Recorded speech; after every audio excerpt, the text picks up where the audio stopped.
Manila, October 1st, 1975. Round 14 just ended.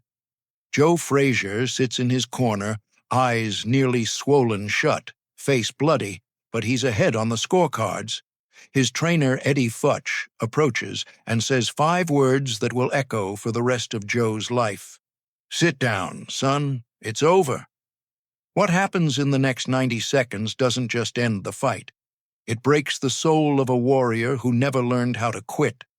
Manila, Philippines, October 1st, 1975, Wednesday, night, 10:45 p.m., Araneta Coliseum, 25,000-seat arena completely full. Every seat sold, every corner, every balcony, every aisle packed with people. The atmosphere is electric. The air is suffocating. Temperature 104 degrees Fahrenheit. Humidity 90%. Air conditioning not working. Ceiling fans only circulating hot air. People sweaty, excited, filled with uncontrolled energy. Ring lights bright, blinding. Under the lights, the air is even hotter. Inside the ring, 2 men, 2 legends, 2 world champions, 2 unstoppable forces. But tonight, only one will remain standing. Muhammad Ali, 33 years old, 6 feet 3 inches, 220 pounds, world heavyweight champion, won this belt 3 times, lost it, took it back, lost it again, took it again. His prime may be behind him, but he's still dangerous, still fast, still smart, still Muhammad Ali. Joe Frazier, 31 years old, 5 feet 11 inches, 210 pounds, former world champion, the first man to beat Ali. In 1971 at Madison Square Garden in history's greatest fight, the man who put Ali on the canvas. But now it's 1975. Much has changed since then. Joe lost the belt to George Foreman. Ali took the belt back from George Foreman. And now, here in Manila, it's time for the reckoning. Third and final time.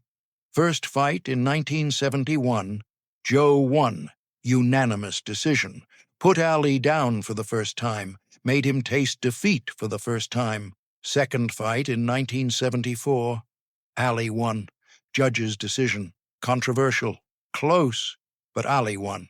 Now the third fight, the deciding fight. Thrilla in Manila. The world's eyes are here. In every country, televisions are on, millions watching. This isn't just a boxing match. This is an event, a historic moment.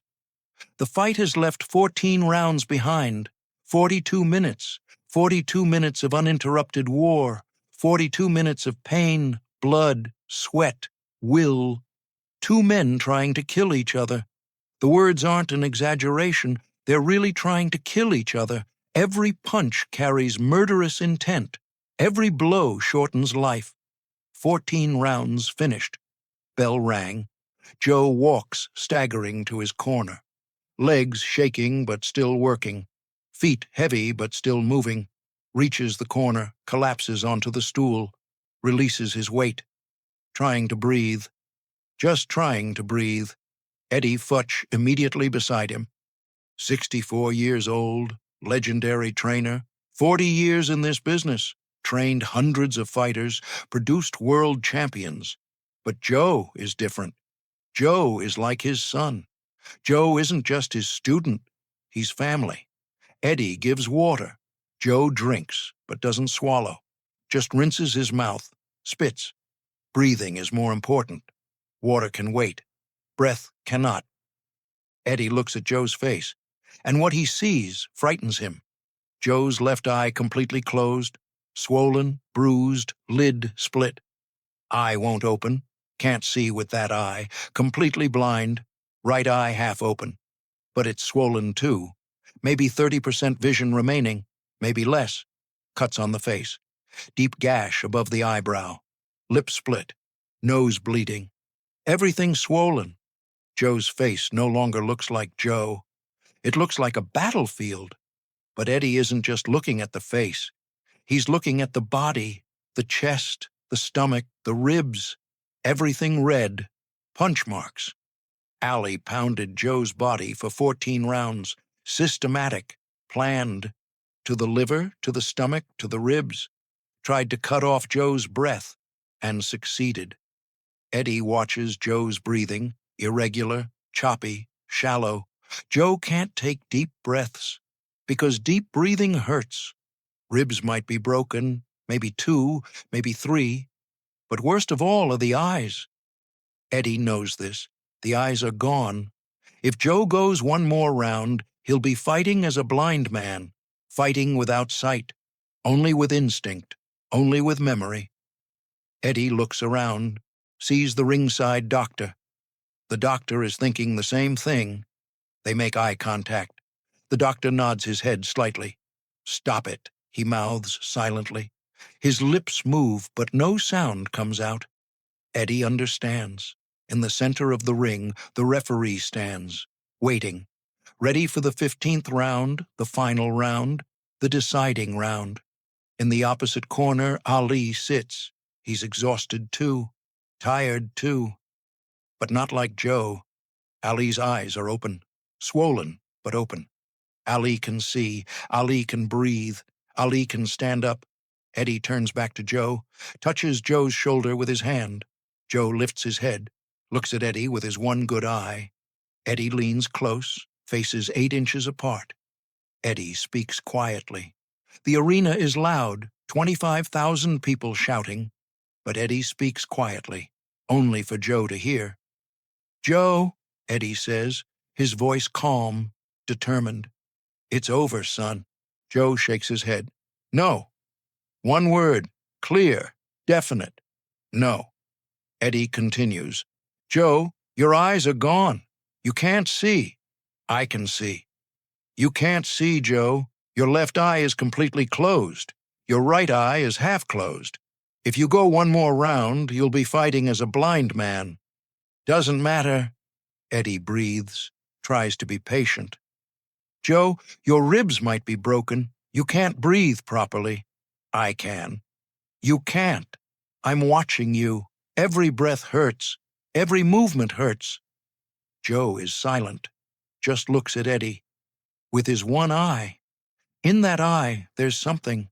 Stubbornness, determination, the desire to finish at any cost. Eddie leans even closer, their foreheads almost touching. "Joe, you're winning. You're ahead on the scorecards, but if you go one more round, Ali will kill you, really kill you. You can't see, but I can. Ali's exhausted, but you're more exhausted. One more punch and you'll go down, and this time you won't get up." Joe shakes his head, slow, determined. "I'll get up. I always have." "No, Joe. This time is different. This time you're beyond your limit. Your body can't take any more." "It can." Eddie's voice changes, no longer calm, now pleading. "Joe, please, I love you. I'm your trainer, but I'm also like your father. And as a father, I'm telling you, stop this. Living is more important than a fight." Tears begin to stream from Joe's eyes. From his one open eye, not sweat, not water, tears, real tears. "Eddie," Joe says, his voice broken, hoarse. "One more round, just one more. Let me finish this, please." Eddie shakes his head. "No." Eddie. "No, Joe, it's over. I'm stopping the fight." Joe tries to jump up, but his legs won't hold. He sits back down, puts his hands on Eddie's arms, squeezes. "You can't stop it. This is my fight, my life. You can't stop it." Eddie holds Joe's hands with his own, squeezes. "I can stop it, and I will, because your life is my responsibility, and I won't watch until someone kills you." The arena is still shouting. The referee approaches the corner. "Are you ready?" he asks. Eddie turns his head, looks at the referee, raises his hand, makes a stop signal. The referee understands. His eyes widen. "You're stopping it?" Eddie nods. "I'm stopping it." The ring suddenly becomes silent. There's a moment when 25,000 people hold their breath simultaneously. Everyone understands something is happening. The referee walks to Ali's corner. Ali stands up. The referee raises his arm. The winner by technical knockout, Muhammad Ali. The arena explodes, half screaming in joy, half booing, mixed sounds, chaotic energy. But inside the ring, there's silence. Joe sits in his corner, hands on his face, crying out loud, his chest rising and falling, sobs shaking his body.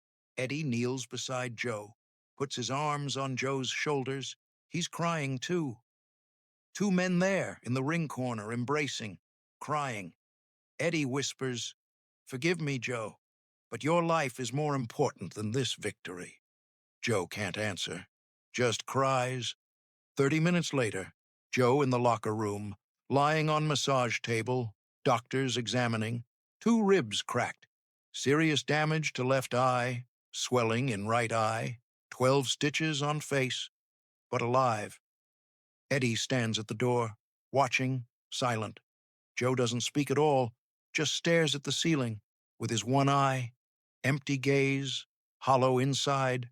Doctor finishes his work. 2 weeks rest, eyes 2 months, ribs 4 weeks, but you'll heal. Joe doesn't answer. Doctor leaves. Eddie enters, sits beside Joe. Long silence, maybe 5 minutes, not a single word. Then Joe speaks. For the first time, his voice monotone, emotionless. "I was winning." Eddie nods. "I know. One more round left. I would have finished it. Maybe. Not maybe. I would have finished it." Eddie breathes. "Joe, Ali's corner was about to stop it too. Ali was finished too. But you were more finished. You had no eyes. Your ribs were broken. One more punch and you'd go to the hospital. Maybe worse." Joe is silent. Eddie continues. "Joe, I've been in this business for 30 years. I've seen hundreds of fights. I've trained dozens of fighters. And I've learned one thing. Living is more important than winning.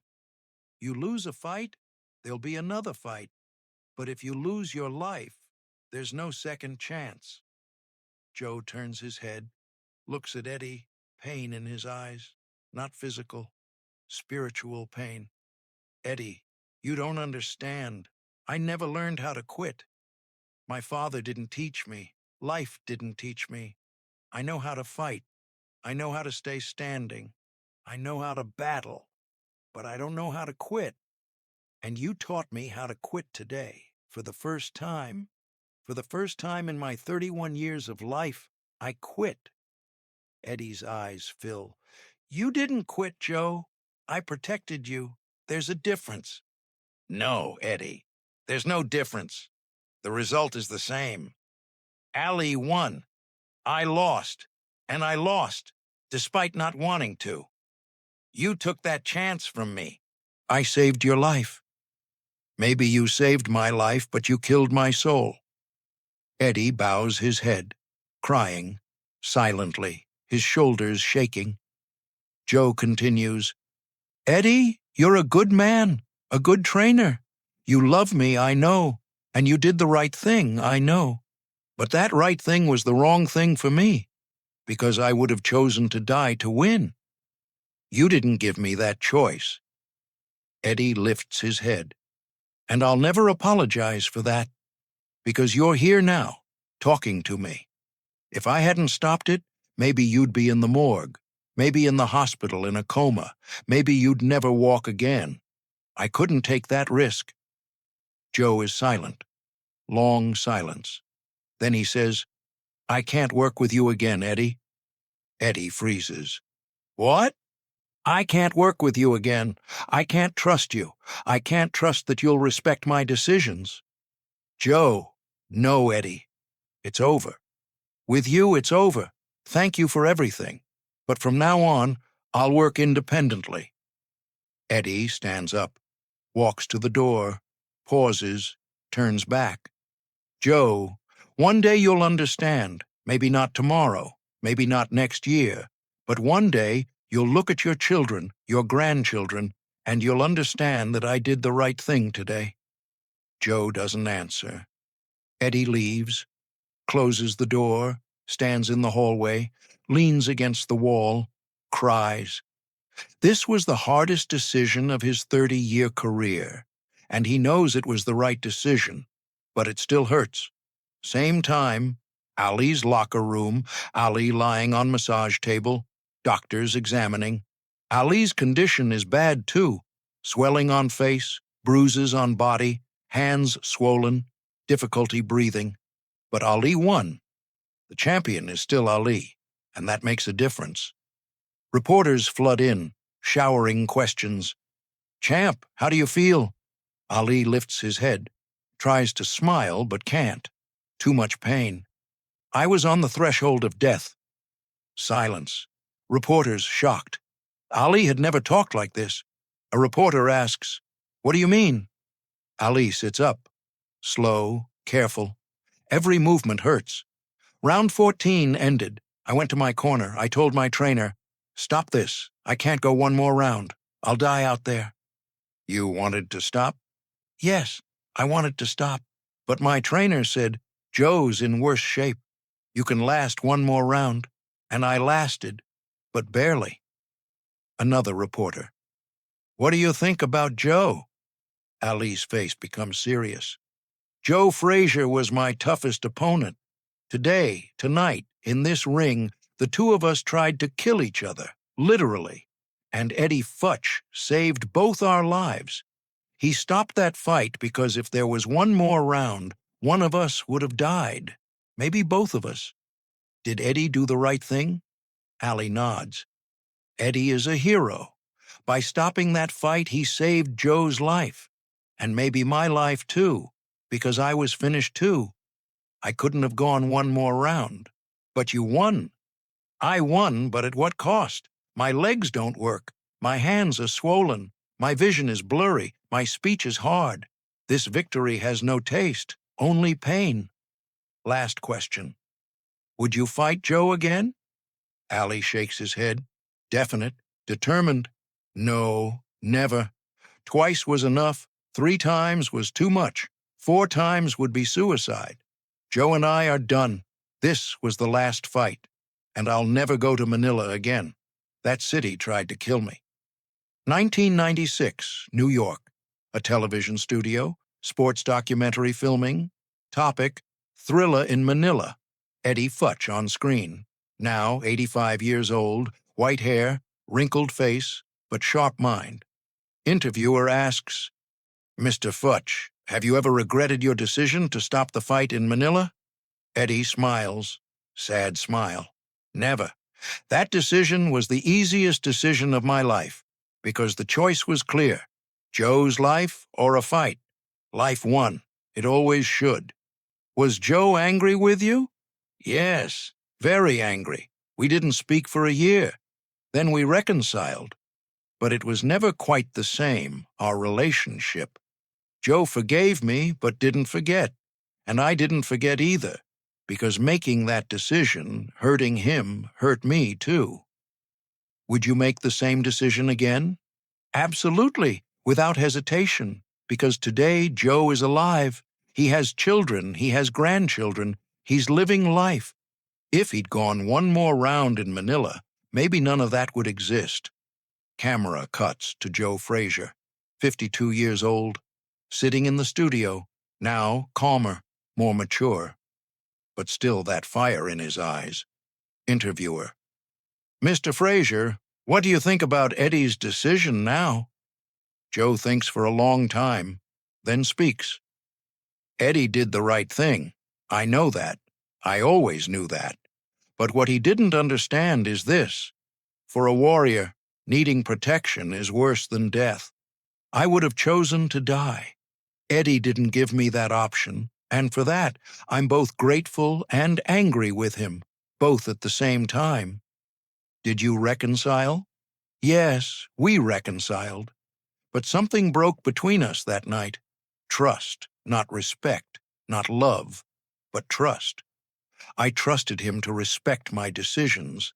He decided for me, the right decision, but not my decision." "Do you regret it?" Joe shakes his head. "No, I don't regret it, because, like Eddie said, I'm here today, with my children, with my grandchildren. If I'd died in Manila, none of this would exist.